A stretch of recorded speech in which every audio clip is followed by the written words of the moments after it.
Fala galera, beleza? Tranquilidade? Estamos nós aqui para mais uma aula. Tomar aquela aguinha para dar aquela molhada na garganta. E essa aula promete ser uma aula muito importante, porque é uma aula que trata de uma questão bem atual nos Estados Unidos, ok? Então pretendo, prometo que vou tentar ser o mais imparcial aqui o possível, abordar as questões de forma justa, certo? Porque temas que estão dentro dessa aula podem estar, sendo abordados nos vestibulares esse ano, ok? Então, sem mais delongas, vamos lá para a aula número 3 dos Estados Unidos da América, grande país. Nenhum país tem 4 aulas, no programa do sistema. E vamos lá. Retirei do livro Prisioneiros da Geografia, que é um livro muito legal, e vou fazer aqui um link com o final da aula 1, quando a gente abordou a questão da formação do território dos Estados Unidos, Então, sobre a ocupação do território e as pessoas que ocuparam esse território. Então, eu achei muito legal esse trechinho do livro.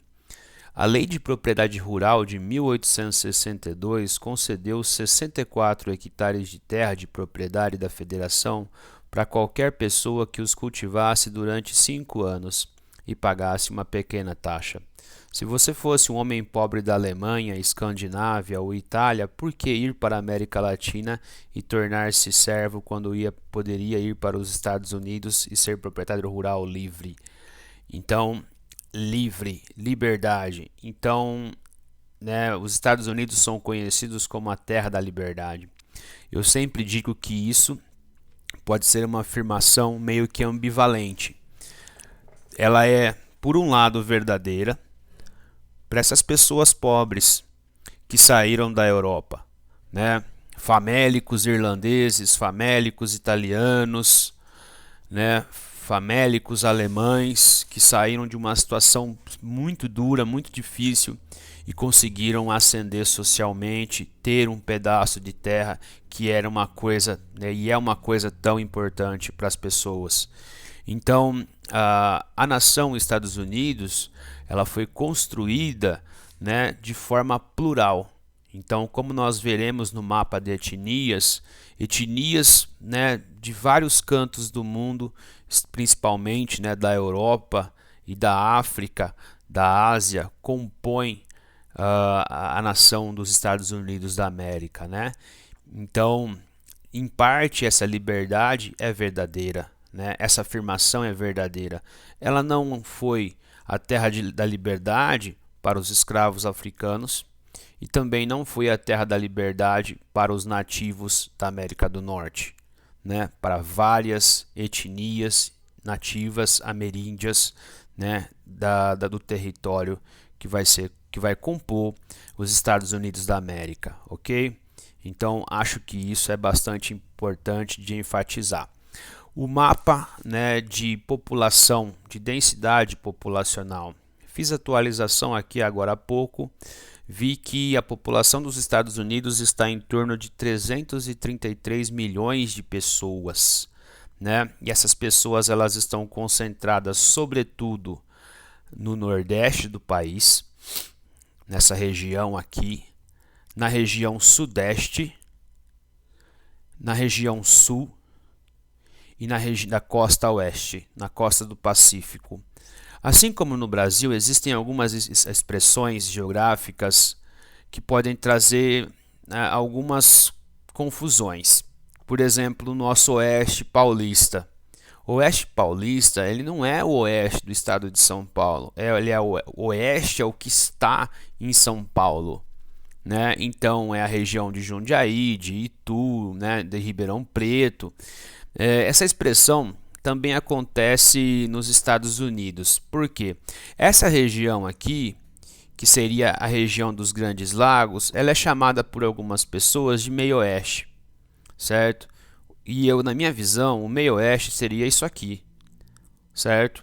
O meio oeste seria a área de deserto e o oeste seria a costa do Pacífico. Então, se vocês ouvirem a expressão meio oeste para essa região, tá? Não fiquem atrapalhados, tá certo? É uma coisa que acontece.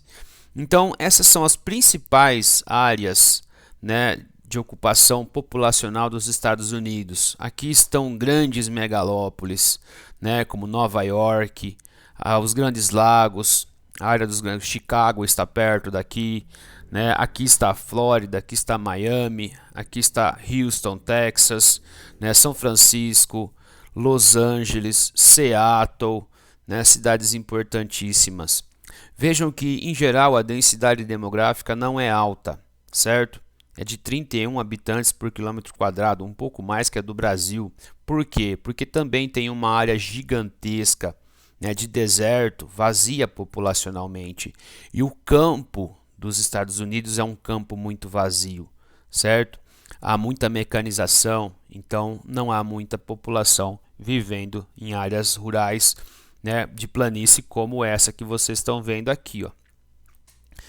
Então, essa população está distribuída nas áreas urbano-industriais, né, ou áreas antigas de industrialização, como o chamado Manufacturing Belt, que é o cinturão industrial antigo, né? A gente também usa uma expressão que é o Rust Belt para o Nordeste, que é o cinturão enferrujado. Tá? Então, é a primeira área de industrialização dos Estados Unidos. É uma área que passou e passa por um processo de desindustrialização. E nós temos o Sunbelt. O Sunbelt, né, cada vez ele aumenta. O Sunbelt, ele pode, voltando aqui para o outro mapinha, ele já é entendido como de Seattle, passando por toda essa região aqui da Califórnia, São Francisco, né, passando pelo sul dos Estados Unidos e chegando até Miami.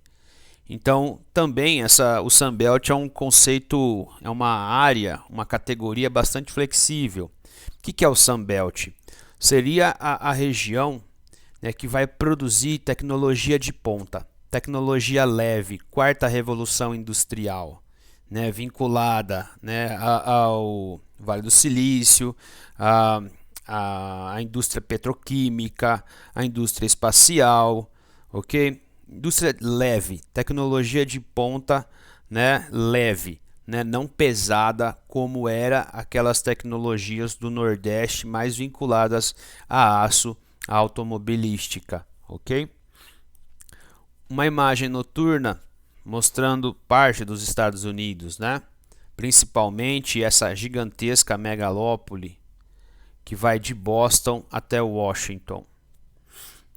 Então, os Estados Unidos, eles representam, né, um país historicamente de imigração. Até hoje, né, ele é um país de imigração. Ele é um país que atrai as pessoas pelo quê? Pela sua riqueza, pelas suas oportunidades de trabalho, né, pelo seu avanço em matéria acadêmica, universitária, em matéria esportiva, né? Então é uma terra da oportunidade. Né, os Estados Unidos, juntamente com a Europa Ocidental, apresentou, né, na era de ouro do capitalismo, um alto padrão de vida, né, um estado de bem-estar, né, muito famoso, né, com muito consumo, com qualidade de vida. Então, isso foi, né, difundido mundo afora. E aí nós temos, né, as contradições. Isso é uma meia-verdade. Principalmente depois dos anos 80, quando vai acontecer o que? Né? A globalização vai pegar forte, vai acontecer a desindustrialização de áreas antigas dos Estados Unidos e aí gerando focos de pobreza, tá certo? Então, pensando em matéria de pessoas, em matéria étnica, existe uma hegemonia. E essa hegemonia ela é representada pelo acrônimo WASP, né? White Anglo-Saxon Protestant, né? Então seria o branco anglo-saxão protestante, né? Esse seria o americano ou estadunidense raiz, certo? Então seria aquele que, né, desencadeou a formação do país e é aquele que manifesta principalmente, né, ojeriza, né, ultimamente com mais e mais elementos estrangeiros dentro do seu país. Então, existe um histórico de preconceito, de discriminação dentro dessa comunidade, por menor que ela seja atualmente. Tá? É um país de forte urbanização, elevado IDH, só que podemos colocar aqui, né, um índice médio de Gini. O que é o Gini? É o coeficiente que mede a desigualdade social. O número americano, o número dos Estados Unidos, percebam que a todo momento eu falo espontaneamente americano, mas eu corrijo por estadunidense. Então eu mesmo, né, estou aqui lutando contra mim. Então, por quê? O termo correto é estadunidense, americanos somos todos nós. Eles gostam de ser chamados de americanos, ok? Parênteses, fecha parênteses. Então, fechando o raciocínio, galera, né? O índice Gini é o índice que mede desigualdade. E a desigualdade, quanto mais perto de zero, o país é mais justo. Quanto mais perto de 1, o país é mais injusto. Né? Então, os Estados Unidos têm um número 0,45, enquanto que o Brasil tem 0,49. Então, há muita desigualdade social nos Estados Unidos, que afeta principalmente a comunidade afro-americana, a comunidade negra, a comunidade latina e nos últimos 30 anos, 30 e poucos anos, tem afetado também parte da população branca, principalmente dessa área antiga de industrialização, que passou por um processo de desindustrialização. Então a pobreza ela toma áreas preocupantes nos últimos anos nos Estados Unidos, ok? Então vamos ver aqui algumas imagens. Veja aqui a contradição também no que diz respeito à imigração. A imigração ela é, por um lado da sociedade, odiada, né, porque representa a entrada do outro, a entrada do estrangeiro, a entrada daquele que é impuro, é a daquele que vai tumultuar o país, que vai cometer crime, certo? Que vai roubar emprego. Mas economias como a da Califórnia necessitam de mão de obra barata para poder manter a sua lucratividade, para manter a sua competitividade. Então é uma situação, né, de um lado, fiquem longe, do outro, nós precisamos de vocês. Então, né, essa ambivalência.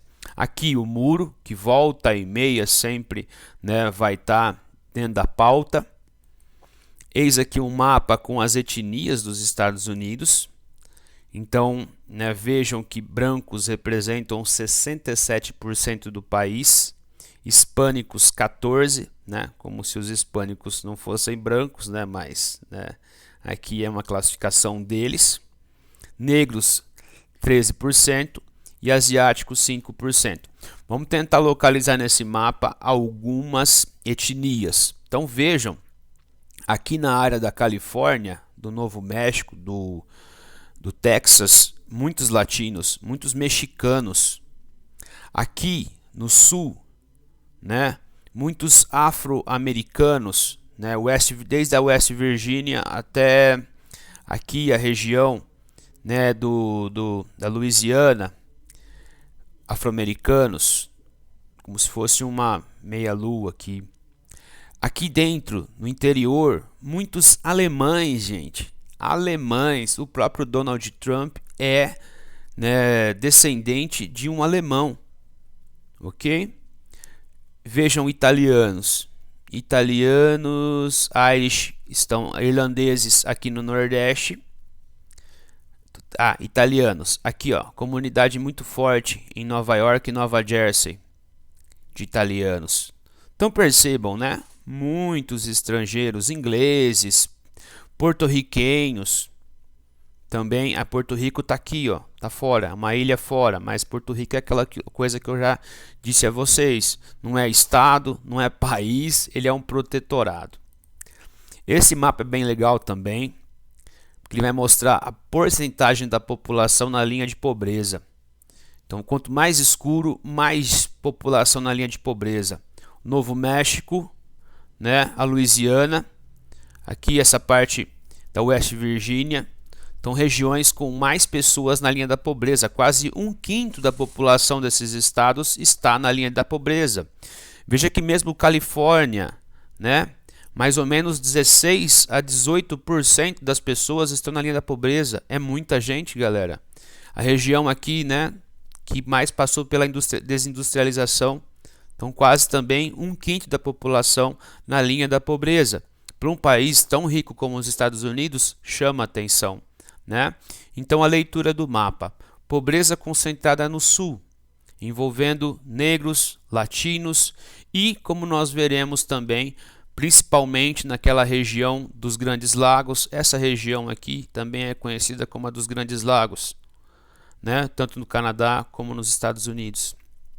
E vamos ver também, fora a questão racial dos Estados Unidos, né, dos negros, vamos falar também da questão dos brancos nessa região, né, do Rust Belt.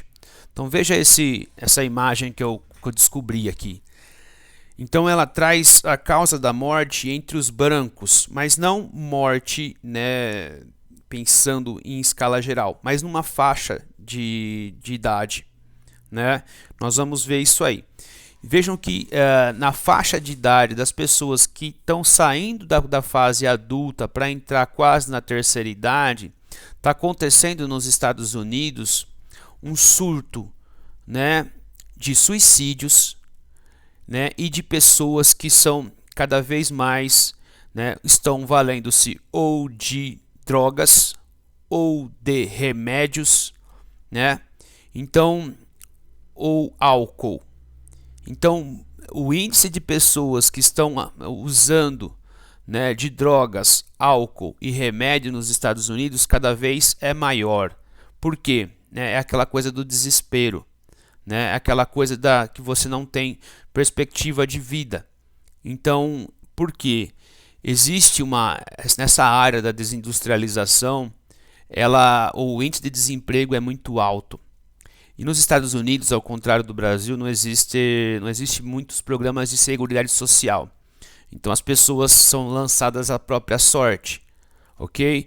Então isso tem feito com que muitas pessoas, mesmo os brancos dessa região, né, estejam aderindo ao álcool, a drogas, né, a remédios, ao uso indiscriminado de antidepressivos. Então isso tem gerado, né, muitos problemas e mortes. Então veja aqui, ó, renda média das famílias de 99 a 2014. A renda média em 99 era 186 mil dólares, né? Em 2014 é 173 mil. A classe média caiu de 77 mil pessoas para 72 mil pessoas. E a classe baixa, ela subiu de 23 para 26 mil pessoas, né? Essa imagem mostra para nós que em algumas faixas etárias o número de mortes entre brancos é maior do que afro-americanos. Então, em geral, nós podemos dizer que os afro-americanos sofreram mais com a desindustrialização, que os afro-americanos vivem menos e os afro-americanos, né, são mais afetados pelo desemprego e pela renda baixa. Só que tem algumas faixas etárias que o número de morte, né, entre os brancos é maior do que entre os negros. Vítima do quê? De drogas, álcool, intoxicação química, né, farmacológica, antidepressivos, certo? Suicídio. Então, veja, ó, entre 25 e 29 anos, entre 35 e 39 anos, certo? E de 55 a 59 anos. Então, né, são faixas etárias em que brancos estão sofrendo tanto ou mais que negros, né? O que né, usando aí uma linguagem do Durkheim, a gente pode usar na explicação. Nos Estados Unidos, desde o século XIX, muitas famílias, né, as gerações sempre evoluíam. Vou dar um exemplo. Se aquele primeiro, né, europeu que chegou no território não sabia ler, o filho dele fez até a 8ª série.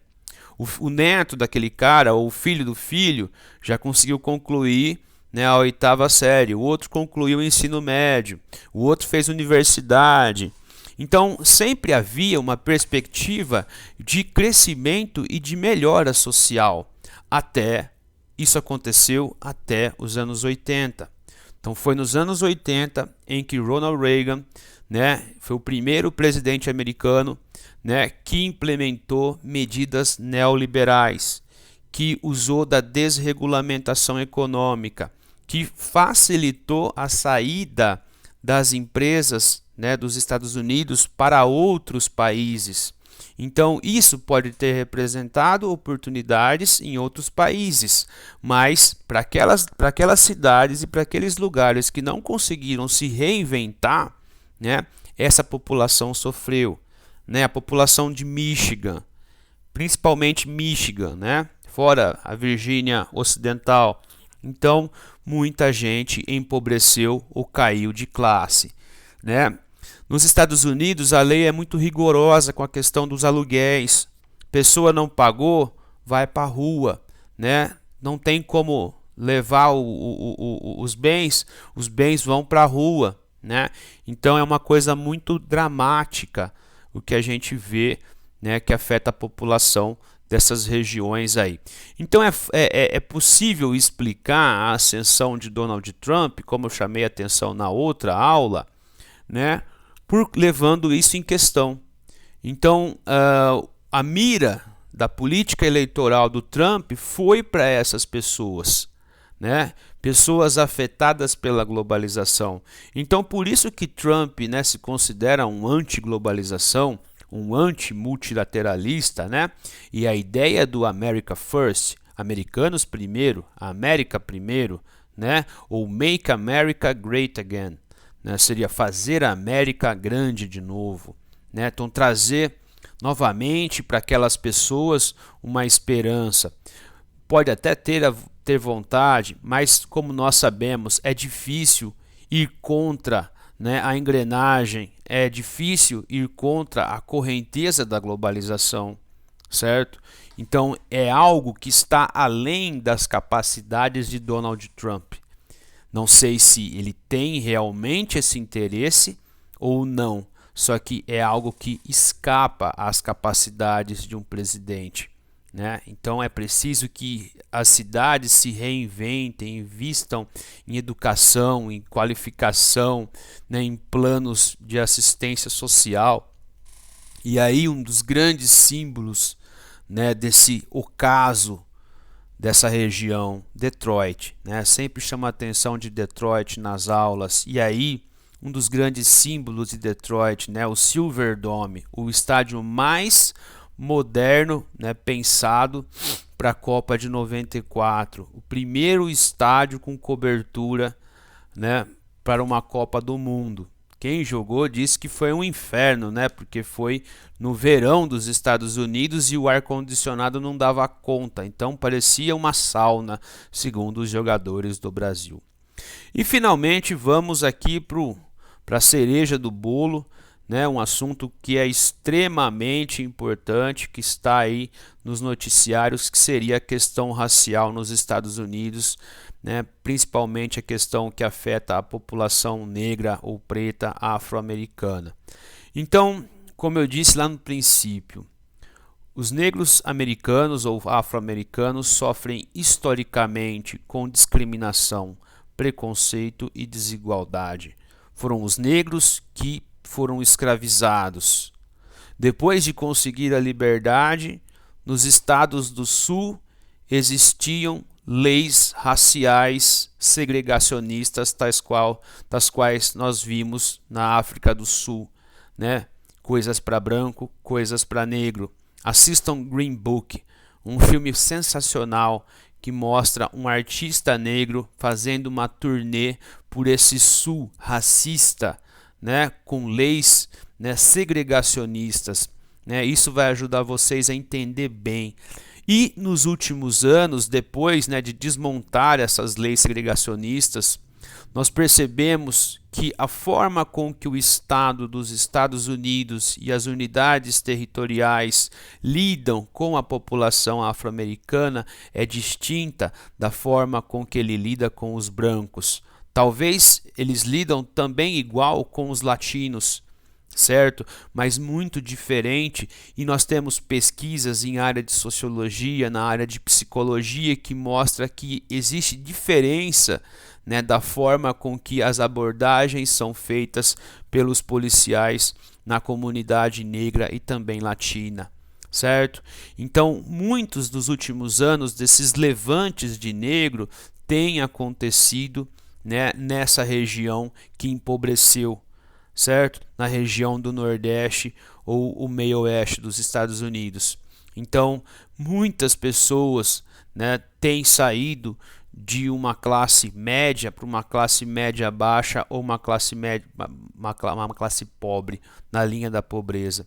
Então, eu deixei algumas imagens de outros anos, de outros fatos que aconteceram, certo? Para vocês verem que isso não é algo de 2020, isso é algo extremamente recorrente. Essa imagem mostra para a gente esse menino, né, foi um menino que entrou dentro de uma comunidade, né, numa igreja evangélica estadunidense de afro-americanos, ganhou a confiança daquelas pessoas e um dia, de sobretudo, levou muitas armas e começou a disparar contra as pessoas na igreja. Então ele fez uma verdadeira chacina. Aqui Ferguson, que foi, né, um cenário mais ou menos parecido com o que aconteceu com George Floyd, né, abordagens ostensivas, violentas que levaram à morte, são inúmeras na história dos Estados Unidos. E aqui uma imagem interessante, né? Quem você chama quando a polícia mata? Então existe um lema nos carros de polícia dos Estados Unidos que é para servir e proteger. Então, né, servir e proteger. Eis aqui, né, uma foto da igreja que aconteceu essa chacina e de todas as pessoas que aquele menino, que é um supremacista branco, né, veja aqui a bandeira da Rodésia e da África do Sul do Apartheid, né, as pessoas que ele matou. Aqui em 2017 aconteceram as primeiras manifestações de supremacistas brancos depois de muito tempo, né? Então, manifestações que não foram, né, criticadas por Donald Trump. Pelo contrário, ele disse, né, no início que existiam pessoas de bem lá, né, pessoas que empunhavam bandeira nazista, fora a bandeira da Confederação, que representa lá o sul dos Estados Unidos, né, racista, né, com escravidão. E aqui os antifascistas. Essa estátua seria uma estátua que seria derrubada, que representa um herói da Confederação, né? Então esses caras montaram todo um cordão para evitar com que essa estátua fosse derrubada. Chama a atenção que também nesse 2020 estátuas estão sendo derrubadas ou retiradas. Há uma ressignificação de ídolos, né, de atores históricos. Então é outro tema que vocês, né, quem está vendo a aula aí, deveria, né, ir atrás de estudar. Eis, né, uma foto da Time com 68, que foi o ano em que Martin Luther King, né, ativista negro pelos direitos civis, foi assassinado. Então Martin Luther King, um cara que pregava a paz, que pregava uma atitude de insubordinação sem violência, né, que foi assassinado por um supremacista branco também, né? Então depois do assassinato irromperam aí inúmeras manifestações, atos violentos. Isso acontecendo em 68, começo dos anos 90 com King, com outro cara, Rodney King, né, um motorista negro que foi assassinado pela polícia de Los Angeles. 2015, 2020, então isso é recorrente. E a imagem do policial, né, prendendo o pescoço de George Floyd no chão. Uma imagem que vocês devem ter visto bastante. Separei para vocês e enviei, né, uma notícia que não é longa, né, e que gera, né, 4 fatores que explicam por que o caso, né, gerou uma onda tão grande de protestos. Por quê? Porque isso é recorrente. Por que então nesse 2020, né, essa onda foi tão grande, foi muito superior? Porque antigamente muitas pessoas questionavam o Black Lives Matter, né, do Vidas Negras Importam, com a seguinte réplica: não, todas as vidas importam. E aí eu vou me valer mais uma vez daquilo que o Ice-T, que é um rapper, né, o vocalista da banda Body Count, também é rapper em carreira solo, já tem 60 anos, né, já é vivido. Ele diz que quando a gente coloca como uma réplica que todas as vidas importam, você está omitindo ou diluindo a questão, certo? Então, vidas negras importam é uma afirmação que deve ser colocada aqui.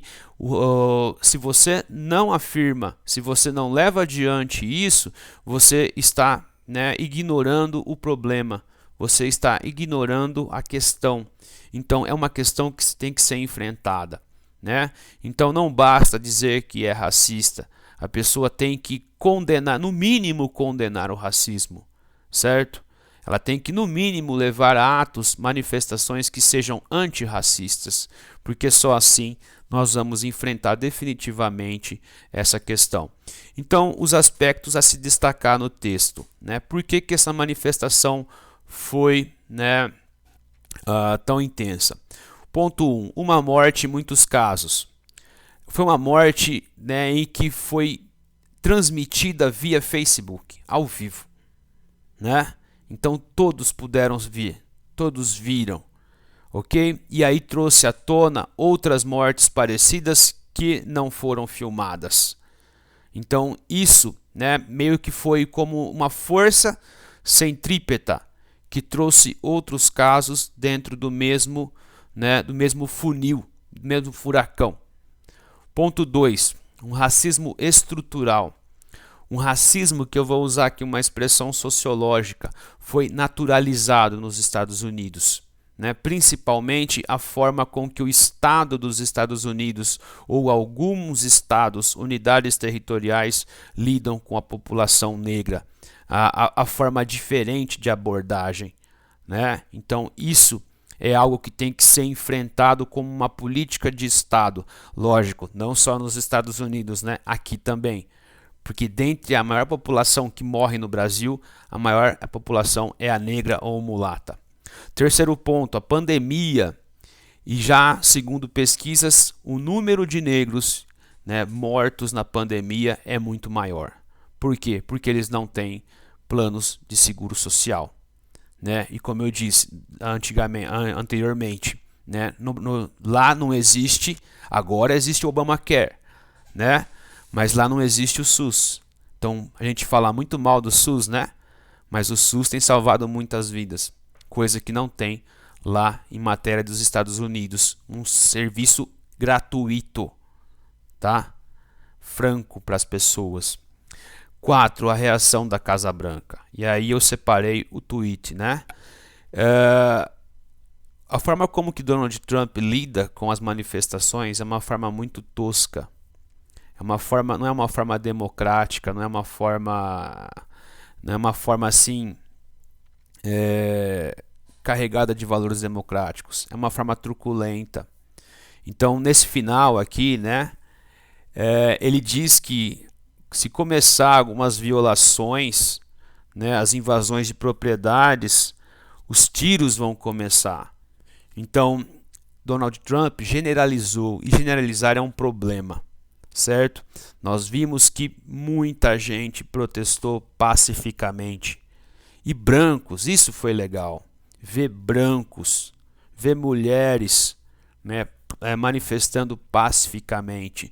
Se alguns meliantes estavam no meio e se aproveitaram, você não pode generalizar, certo? Então generalizar é um grande problema. Então Donald Trump não é um estadista, é uma pessoa, né, é um político tosco que leva, né, uma abordagem tosca de relacionamento com a sociedade, né? Democracia necessita, né, respostas civilizadas, diálogo, né, empatia, ok? Coisas que nós não vemos com o Donald Trump, ok? Então agradeço a atenção de vocês, espero que vocês gostem dessa aula. Chamo a atenção para vocês, assistam filmes que tratam, né, desse problema, ok? Green Book, o filmaço, ganhou o Oscar ano passado, né? Infiltrado na Clã, sensacional filme, né? Filmes mais antigos como Mississippi em Chamas, enfim, né? Pessoal que está no meu grupo no Humanidades, tem lá um link com, né, 20 filmes sensacionais, né, que tratam da questão, né, do racismo nos Estados Unidos da América. Valeu, um abração, tudo de bom para vocês, até a próxima.